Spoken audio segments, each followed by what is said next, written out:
Welcome to our channel.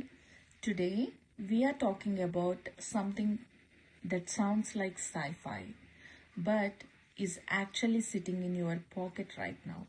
AI. Now, when I say AI, I am not talking about glowing robots or movies where the world ends.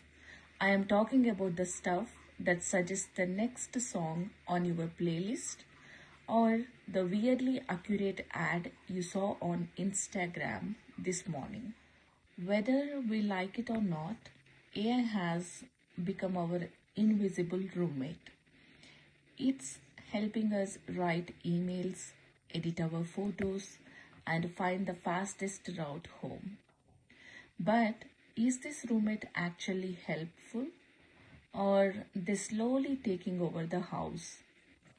Let's break down the perks and the pitfalls without the complicated tech talk. Let's start with the good news. Why are we all using this stuff? Honestly, because it's a massive time saver. Think about the blank page problem. You know, when you have to write difficult email to your boss or caption for a post or a complaint to a company and you just stare at the screen. AI is like a jump start for your brain.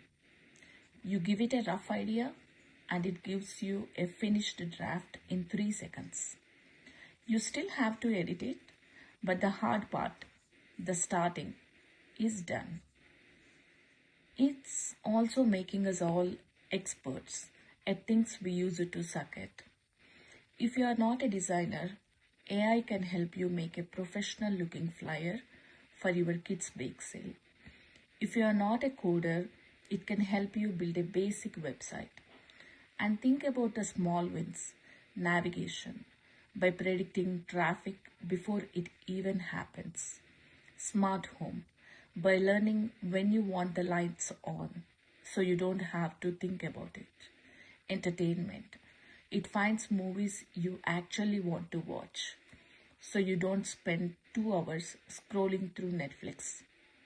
It's basically taking all the boring, repetitive parts of life and handling them in the background so we can focus on the stuff we actually enjoy. But, and there is always a but, we have to look at what we are losing in the process. The biggest issue for me, brain laziness. If we let AI write every birthday card, every work memo, and every school essay, do we eventually lose our own voice? There is a risk that everything starts to sound the same, very polite and very robotic. We lose that human spark, the quirks and the mistakes that actually make us interesting. And there is the trust factor. We have all seen those AI photos that look 100% real but are totally fake. We can't just scroll and believe anymore. We have to investigate everything. And honestly, that's exhausting. Lastly, there is the privacy side of things. AI needs data to work. It needs to know you. Where do you go? What you buy? What you say? We are trading a lot of our personal information for the convenience of having a smart assistant. Sometimes it feels like a fair trade. Other times it feels a little creepy. So, what's the verdict? Is AI a win or a loss? I like to think of AI as a power tool. A power saw can help you build a tech in a weekend, but you still need to be the one holding it, wearing safety goggles and checking the measurements.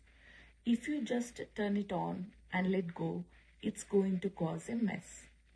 The trick is to use AI to enhance what you do, not to replace who you are. Keep writing your own jokes, keep taking your own photos, Use the tech to clear the boring stuff out of your way so you have more time to be a human. That's my take for today. I want to hear from you. What's the coolest or the creepiest thing you have seen AI do this week? Hit me up on the socials. Until next time, I'll be back with my son. Thank you.